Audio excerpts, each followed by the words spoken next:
Selamat sore semuanya. Jumlah kita sedikit tapi Lauseria nyanyi semangat sekali. Puji Tuhan. Oke, kita dalam seri daripada Kitab Kejadian berbicara tentang Abraham. Mari kita buka satu bagian firman Tuhan, yaitu Kejadian pasal 18. Tidak terasa kita sudah lewati 6 pasal, dan biarlah pada sore hari ini kita melihat Kejadian 18. Ya.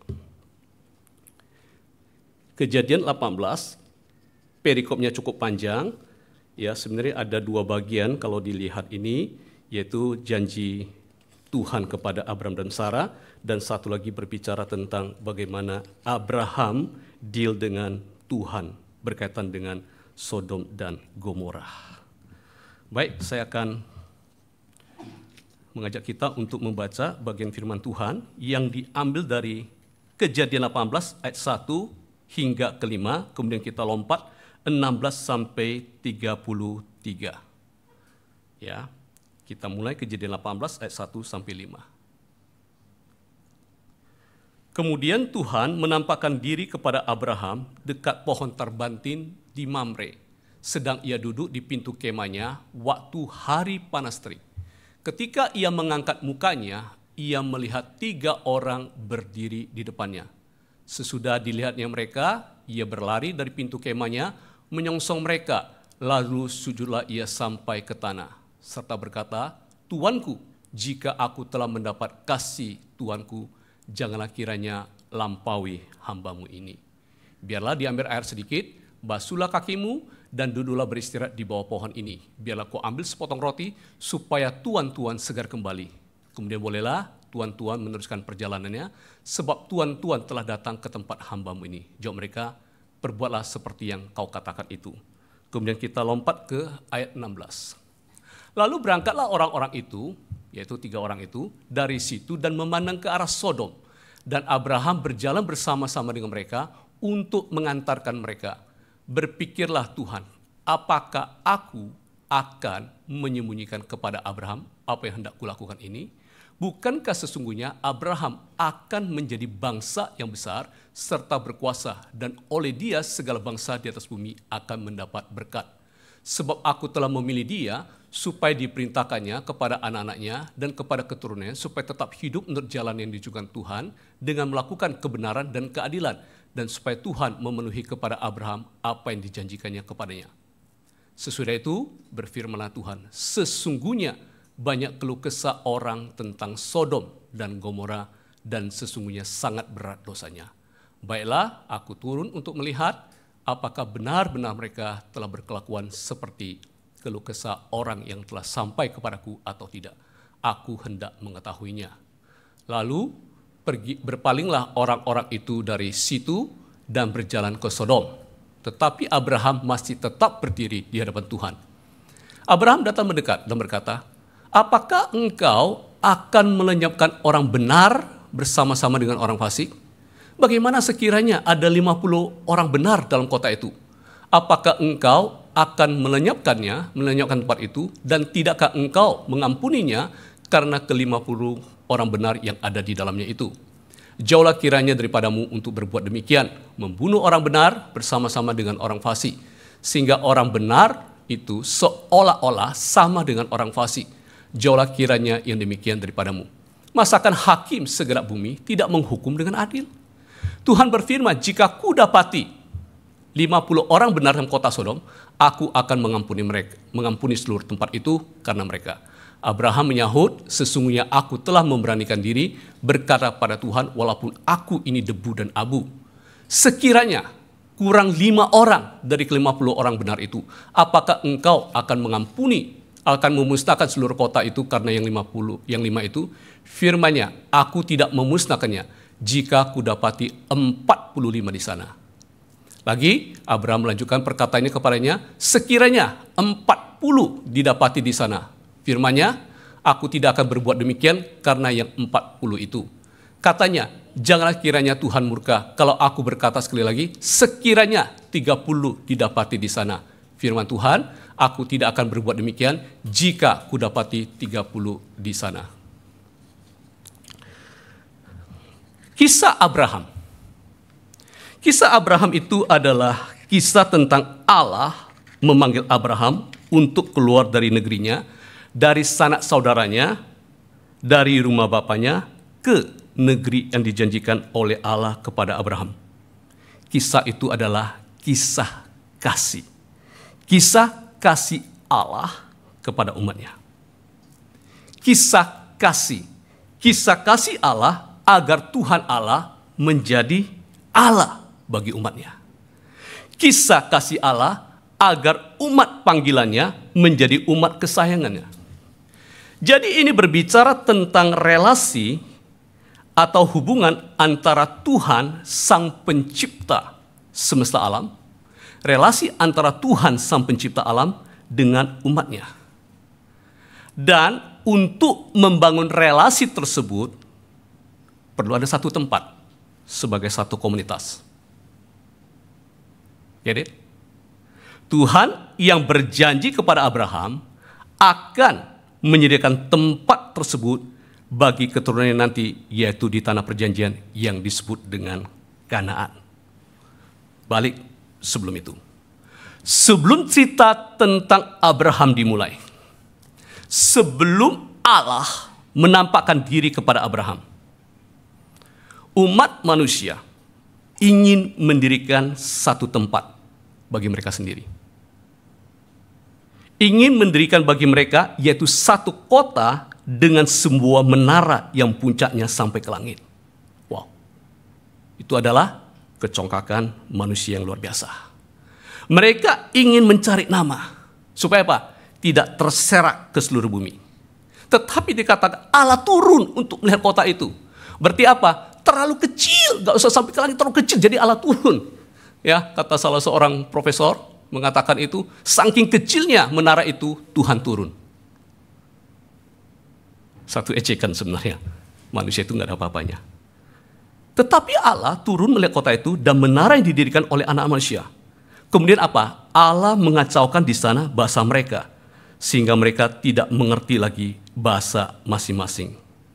Sehingga mereka berhenti mendirikan kota itu. Nama kota itu adalah Babel. Kejadian 12, Allah panggil Abraham. Kejadian 11, tentang kota itu dan menara Babel. So, apa hubungannya dengan Abraham? Kota itu adalah Babel, karena disitulah dikacaubalkan oleh Tuhan. Kejahatan dan dosa manusia terus meningkat. Tetapi Tuhan Allah itu adalah Allah yang berdaulat. Dia penuh anugerah, penuh kasih setia. Dan Tuhan sebagai pencipta, Dia mau ciptaannya itu memiliki hubungan yang akrab, yang intim dengannya, sekalipun umatnya sudah jatuh ke dalam dosa. Oleh sebab itu, Tuhan Allah mendesain. Tuhan Allah merancang. Tuhan Allah mendirikan satu kota, yaitu satu tempat untuk umatnya. Sehingga kepada mereka, Tuhan bisa menyatakan kasih-Nya, Tuhan bisa menyatakan kehendak-Nya, Tuhan bisa menjadi Allah bagi mereka. Allah membangun baginya satu bangsa. Dimulai dari satu orang yang bernama Abram. Kemudian menjadi Abraham. Bersama Sarah istrinya, yaitu dipanggil oleh Allah untuk menjadi bangsa yang besar. Nah, melalui Abraham dikatakan semua kaum di muka bumi akan mendapat berkat. Di sini kita menyaksikan bagaimana Allah memimpin Abraham dan istri itu menjadi teladan daripada orang beriman. The father of faith, a man of faith. Dan juga teladan dari orang benar, a man of righteousness. Abraham adalah orang yang beriman, bapak beriman, a man of faith. Sekalipun kita tahu bahwa ada kalanya, nah ini ya manusia, ada kalanya Abraham itu lebih percaya kepada caranya sendiri daripada kepada Allah. Kadang-kadang, walaupun dikata a man of faith, dia tidak mengandalkan Tuhan sepenuh hati. Sebagai contoh apa? Abraham 2 kali. Ya, pertama dia menyuruh Sarah untuk berbohong kepada Firaun. Katakan apa? Sarah itu adalah adiknya Abraham. Kejadian yang mirip sesudah itu, kapan? Abraham suruh lagi Sarah untuk berbohong. Kepada siapa? Kepada Abimelek. Katakan bahwa Sarah itu adalah saudari. Karena Sarah memang cantik, takut kan kalau diambil terus ini, kalau tidak dikasih, Abraham takut dibunuh. Padahal Abraham dipanggil keluar oleh Allah. Kita tahu Sarah memang adalah istri Abraham, tetapi Sarah memang juga adalah adik Abraham, yaitu anak dari satu ayah tetapi lain ibu. Nah, zaman dahulu, ya kita harus mengerti penduduknya sangat sedikit, maka incest itu menjadi tanda kutip yang diizinkan. Tetapi tentu saja hal ini tidak boleh terjadi sekarang. Abraham tidak percaya di awal-awal, ya terkadang tidak di awal tidak percaya kepada kedaulatan Allah. Kemudian dikatakan Abraham juga menerima usulan dari Sarah yang berkata, engkau tahu Tuhan tidak memberikan aku melahirkan anak. Kata Sarah kepada Abraham, karena itu baiklah hampiri hambaku itu, yaitu Hagar. Siapa dia? Orang Mesir, budak daripada Sarah. Mungkin oleh dialah aku dapat memperoleh seorang anak. Dan Abraham mendengar perkataan Sarah. Kemudian lahirlah Ismail. Di sini kita melihat bahwa Abraham telah diberikan janji oleh Tuhan. Bahwa Abraham akan memiliki anak kandung dan banyaknya keturunan seperti bintang-bintang di langit. Tetapi Abraham dan Sarah berpikir untuk mendapatkannya dengan cara mereka sendiri, yaitu melalui Hagar, budak Sarah. Kemudian kita melihat nanti bahwa kehidupan iman Abraham mencapai puncaknya, imannya ketika apa? Abraham mempersembahkan Ishak, anak yang tunggal, anak yang dikasih. Itu adalah satu tindakan iman yang agung. Proses. A man of faith. Pertama, percaya. Kadang-kadang bisa collapse. Bangkit kembali, sampai Abraham mempersembahkan Ishak. Di dalam pasal 18 ini, kita belajar bagaimana Allah mengulangi janji kepada Abraham dan Sarah. Di sini dikatakan ada 3 orang, Tuhan dan 2 orang malaikat. Ya, penafsir setuju bahwasanya itu adalah salah satu itu adalah Yahweh Tuhan yang mengambil rupa manusia. Dia kunjungi Abraham dan kemudian mereka ulangi janji bahwa Sarah akan mengandung di waktu seperti ini di tahun depan. Perhatikan di sini, Abraham itu adalah a man of faith, orang yang beriman. Tetapi menunjukkan dirinya juga sebagai a man of righteousness, yaitu seorang yang benar, seorang yang berperilaku benar, seorang yang bertutur kata benar. Hubungan dia dengan Tuhan, hubungan dengan sesama benar. Dan Abraham menunjukkan keramahannya dengan menjamu mereka. Dengan makanan, kalau kita melihat di bagian Kejadian 18 ini, setara dengan makanan pesta. Dibuat dari tepung roti, itu kalau kira-kira dihitung liternya 24 liter. Ada makanan enak, daging yang empuk sekali, ada daging, ada susu, ada daging. Pada waktu itu adalah makanan yang luks sekali. Allah terus membentuk Abraham. Bukan saja menjadi teladan iman, a man of faith, tetapi menjadi a man of righteousness, seorang teladan yang berbuat benar. Nah, Tuhan berfirman kepada Abraham, kalau kita lihat kembali pasal 17, dikatakan Allah memanggil Abraham untuk hidup di hadapan Allah dengan tidak bercela. Apa yang dikisahkan selanjutnya di pasal 8 ini sungguh sesuatu yang menarik. Nah, disinilah dialog antara apa? A father of nations, Abraham. A man of faith, berbicara dengan Tuhan Allah. Tuhan Allah yang memilih Abraham supaya Abraham mengajarkan katanya kepada keturunannya, kepada anak-anak nanti untuk melakukan kebenaran dan keadilan. Dialog antara Tuhan dan Abraham tentang apa? Tentang kasusnya Sodom dan Gomora. Kita akan melihat kota Sodom dan Gomora ini menjadi satu peringatan, menjadi satu tipe, satu contoh bagi generasi-generasi berikutnya. Dan kebetulan di kota Sodom itu tinggallah keponakan Abraham, yaitu Lot. Lot sendiri memilih tempat itu. Ketika kawanan ternak, dua-duanya makin lama makin banyak, Lot melihat di dekat lembah sungai Yordan itu banyak air sekali, subur-subur. Dia pilih tempat itu. Dia pilih apa? Walk by sight, melihat. Tetapi Abraham, ya kasih aja dia dulu. Tuhan tunjukkan pada ini, kamu lihat kiri kanan sebelah sana, itu semua itu adalah milikmu. Memang kota Sodom dan Gomora itu kalau kita melihat, mungkin itu adalah kota yang kelihatan, tanda kutip itu adalah kota yang makmur. Tetapi orang Sodom itu sangat jahat dan berdosa terhadap Tuhan. Kalau kita melihat kisah 19, itu perilaku seksual. Tapi kalau kita melihat dari kitab Nabi Yehezkiel, itu bukan hanya perilaku seksual mereka yang bebas, bukan hanya percabulan, tetapi juga dalam hal apa? Mengejar kepuasan yang tak wajar, kecongkakan ia, makanan yang berlimpah-limpah, kesenangan hidup, dan tidak menolong orang-orang sengsara dan miskin. Lengkaplah semua kejahatan itu. Di sini hakim segenap bumi akan menghakimi. Hakim segenap bumi akan menghakimi atau menghukum mereka yang tidak berbuat benar, yang berperilaku jahat, yang rusak moral. Penduduk Sodom, Gomora termasuk, dan juga ada kota-kota sekitarnya sangat jahat di mata Tuhan. Dan dikatakan teriakan ketidakbenaran itu sampai kepada Yahweh, sampai kepada Tuhan. Sama seperti darah Habel itu, walaupun dia sudah mati, teriak kepada Tuhan. Teriakan ketidakbenaran itu sampai kepada Tuhan. Dan dikatakan Tuhan turun untuk melihat. Permisi tanya, apakah Tuhan tidak tahu kejahatan daripada Sodom dan Gomora sampai dia harus turun melihat?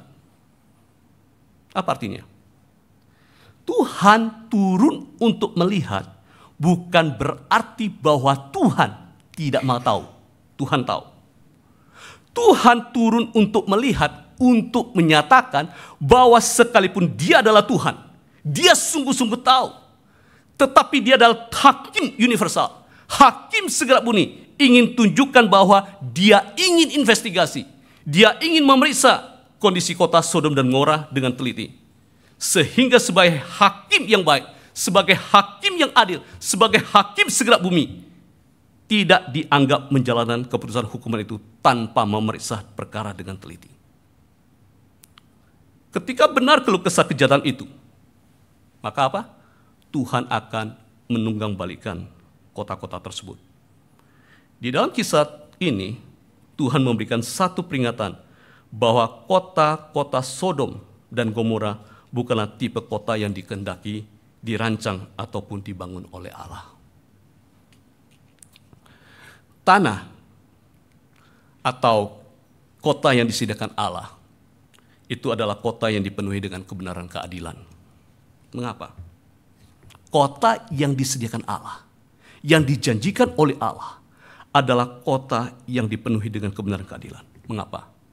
Karena Tuhan kita adalah Allah yang benar dan adil. Artinya apa? Kota Sodom dan Gomora, kota yang penuh dengan kejahatan, akan dihukum oleh Tuhan. Tetapi pertanyaan adalah, di sini pergumulan teologis, apakah Tuhan akan menunggangbalikan kota-kota tersebut, Sodom dan Gomora, sehingga bukan hanya orang fasik saja, tetapi orang benar juga akan alami kebinasaan? Inilah menjadi pertanyaan bagi kita, dan juga pertanyaan dari kita. Kenapa? Seandainya jika di dunia ini, atau di negara kita, atau di kota kita, atau di wilayah kita terdapat kejahatan luar biasa, Tuhan menunggangbalikan tempat kita? Apakah Tuhan akan menghukum orang jahat dan orang benar sekaligus? Kadang-kadang kita nggak tahan ya. Sekeliling kita lihat ini dan itu kejahatan. Masa Tuhan tidak adil? Sama pertanyaan Abraham. Masakan engkau Tuhan, engkau adalah hakim segenap bumi, masakan engkau tidak menghakimi dengan adil? Di sini kita melihat bagaimana Abraham sebagai nabi Allah memohon kepada Tuhan. Dikatakan Abraham itu adalah nabi. Kenapa? Dia diberitahukan oleh Tuhan Allah tentang apa yang Allah perbuat akan lakukan. Dan Tuhan memberitahu kepada Abraham apa yang dilakukan oleh Allah terhadap Sodom dan Gomora. Karena Allah telah memilih Abraham sebagai seorang nabi. Dan Tuhan mengatakan Tuhan akan tunggangbalikan kota Sodom dan Gomora dan kota-kota sekitar karena kejahatan mereka. Pertanyaannya adalah, apakah orang benar akan dihukum, dibunuh juga bersama dengan orang fasik? Kalau Tuhan adil, hukum yang fasik. Tetapi orang benar, Tuhan tidak hukum. Tentu tidak adil jika orang fasik dan orang benar mengalami penghukuman yang sama. Abraham mulai bertanya kepada Tuhan. Memulai dengan angka 50, karena itulah kira-kira setengah dari jumlah penduduk di satu kota. Zaman dulu jumlah penduduk satu kota kurang lebih itu adalah 100. Jadi kalau 50 itu adalah setengahnya. Bagaimana sekiranya ada 50 orang benar dalam kota itu? Apakah engkau akan melenyapkan tempat itu? Dan tidakkah engkau mengampuni karena ke-50 orang benar itu yang ada di dalamnya? Kemudian Abraham mengatakan, jauhlah kiranya daripadamu untuk berbuat demikian, membunuh orang benar bersama dengan orang fasik, sehingga orang benar itu seolah-olah sama dengan orang fasik. Jauhlah kiranya demikian daripadamu. Masakan hakim segenap bumi tidak menghukum dengan adil? Tuhan berkata, jika kudapati 50 orang benar kota itu, aku akan mengampuni seluruh tempat itu karena mereka. Abraham kemudian memberanikan diri, dia merendahkan diri. Aku ini sadar, aku ini debu dan abu, nggak ada apa-apanya. Kalau Tuhan mau habiskan saya, habis menjadi debu dan abu. Nah, sekiranya kalau kurang 5 orang dari ke-50 orang benar itu, apakah engkau akan memusnahkan seluruh kota itu? Tuhan menjawab, aku tidak akan memusnahkannya jika aku dapati 45 di sana. Abraham bertanya lagi, jadi berapa? Jika sekiranya ada 40 didapat di sana. Apa kata Tuhan? Aku tidak akan berbuat demikian karena 40 itu. Udah 40, tawar lagi. Kayak juga jualan aja tawar beli ya. Udah 40, turun jadi 30.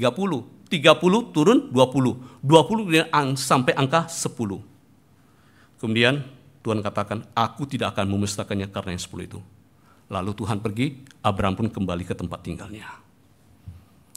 Abraham memegang janji Tuhan.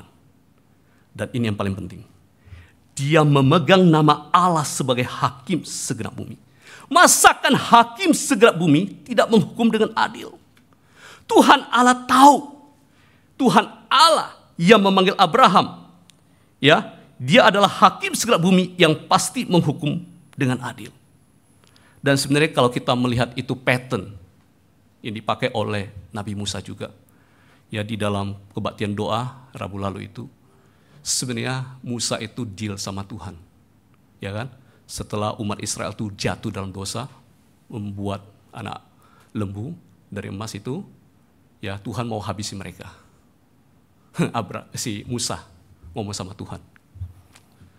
Tuhan, apa kata orang? Apa kata orang Mesir? Jika engkau habisi semua, engkau yang sudah membawa kami keluar dari sana dari Mesir, sekarang engkau mau habisin kami di padang gurun. Apa kata orang Tuhan? Akhirnya apa? Tuhan tidak jadi. Dan itu yang diajarkan oleh Tuhan Yesus. Cerita tentang doa. Masakan Bapa yang baik, ya, tidak memberikan yang terbaik. Ya kan? Kamu aja Bapak di dunia ini tahu ya mengasihi anakmu. Kalau anakmu minta roti, jangan kasih batu. Kalau anakmu minta telur, jangan kasih. Kalau telur apa? Kalau jengking. Kalau anakmu minta ikan, dikasih ular. Ya mungkin ular itu milik belut kayak seperti itu ya. Ikan itu ya belut ya. Nah kita melihat kesamaan itu. Engkau tahu aja memberikan yang terbaik. Masakan Bapakmu di surga tidak memberikan yang terbaik buat kamu. Karena apa? Tuhan sangat menjaga mukanya. Kadang-kadang saya tertuduh juga ya. Engkau adalah seorang hamba Tuhan. Masakan engkau hamba Tuhan tidak memperhatikan mereka? Wah tertuduh juga kan. Jadi semangat juga memberikan seperti hal itu. Kenapa? Kita budaya Asia, budaya Timur ini sangat mementingkan muka. Dan itu yang diajarkan oleh Tuhan melalui firman. Masakan hakim segenap bumi tidak menghukum dengan adil? Abraham menunjukkan perannya sebagai nabi, sebagai a man of faith, a man of righteousness, yang meminta Allah bertindak adil supaya orang benar diselamatkan dan orang fasik dilenyapkan. Pertanyaan adalah, apakah Allah tetap memusnahkan kota Sodom dan Gomora? Gimana? Minggu depan itu. Apakah Allah tetap akan memusnahkan kota Sodom dan Gomora? Pertanyaan adalah, apakah Allah menghukum orang fasik dan menyelamatkan orang benar? Jika kita membaca kisah di pasal 19 nanti, kita tahu bahwa Allah memusnahkan kota Sodom dan Gomora.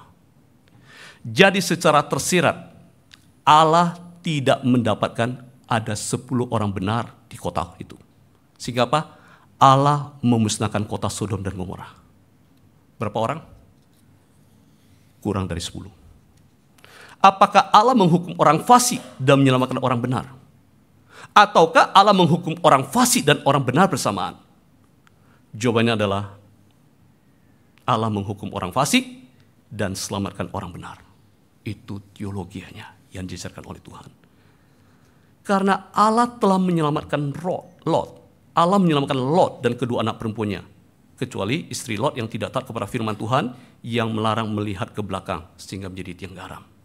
Apakah Allah menghukum orang fasik dan selamatkan orang benar? Ya, karena Lot adalah orang benar.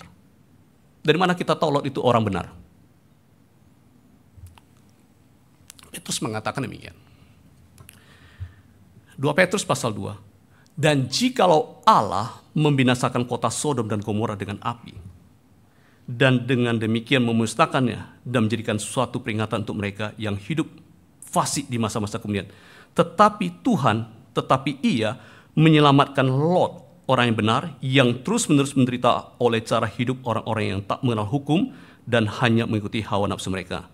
Sebab orang benar ini tinggal di tengah-tengah mereka dan setiap hari melihat dan mendengar perbuatan-perbuatan mereka yang jahat itu, sehingga jiwa yang benar itu tersiksa. Lot salah milih tempat. Sekalipun dia benar, tetapi dia berada di tengah-tengah mereka yang jahat, jiwa dia tersiksa. Maka nyata, ayat 9, Tuhan tahu. Maka nyata bahwa Tuhan tahu menyelamatkan orang-orang saleh dari pencobaan, dan Tuhan tahu menyimpan orang-orang jahat untuk disiksa pada hari penghakiman. Terutama mereka yang menuruti hawa nafsunya karena ingin mencemarkan diri dan yang menghina pemerintahan Allah. Mereka begitu berani dan angkuh sehingga tidak segan-segan menghujat kemuliaan. Jadi hakim segenap bumi tahu menyelamatkan orang-orang saleh, termasuk kita, dari pencobaan, dan hakim segenap bumi itu tahu menyimpan orang-orang jahat untuk disiksa pada hari penghakiman. Allah pasti menghukum. Allah pasti menghakimi dengan adil dan benar. Itu absolut. Melalui kisah yang terjadi atas Sodom dan Gomora, Abraham belajar bahwa kota yang dikehendaki Allah, kota yang didesain oleh Allah, kota yang dibangun oleh Allah untuk umatnya adalah kota di dalamnya itu adalah apa? Ada kebenaran dan keadilan dan belas kasihan. Abraham dipanggil keluar dari tanah leluhurnya untuk pergi ke kota Allah. Tuhan memberikan 2 kondisi untuk saat ini kita baca. Yaitu apa? Dimulai dengan berjalan iman. Walk by faith. Dan kemudian apa? Berjalan hidup di hadapan Allah dengan tidak bercela. Walk by faith and walk blamelessly. Berjalan dengan iman dan berjalan dengan benar. Sekarang, apa implikasinya bagi kita belajar tentang Abraham, atau lebih tepatnya kita belajar tentang kisah kasih Allah kepada kita umatnya? Apa implikasinya? Ada yang tahu tentang satu permainan yang disebut sebagai labirin atau maze? Pernah main? Pernah bisa keluar nggak dari situ? Ini labirin maze. Saya pernah main di situ, nggak bisa keluar saya. Misal kita ada di tengah, cuma satu titik aja, satu aja yang keluar. Bisa nggak kita keluar? Atau kalau nggak biasa itu ya, di buku itu kan, misalnya kelinci. Coba bawa kelinci itu cari wortelnya gitu loh. Itu maze itu sebenarnya. Nah coba kita membayangkan ini. Seandainya kita ada di tengah, anggap aja Abraham itu dipanggil oleh Allah untuk keluar dari tempatnya dan menuju kepada satu sisi, satu ujung itu adalah kota Allah. Bagaimana caranya?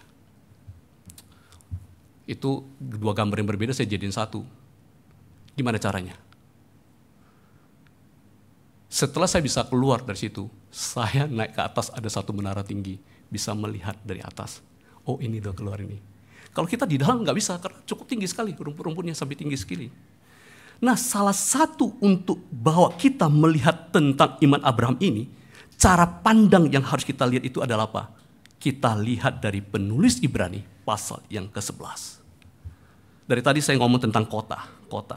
Sebenarnya bukan dari saya yang katakan, itu adalah penulis Ibrani. Mari kita lihat.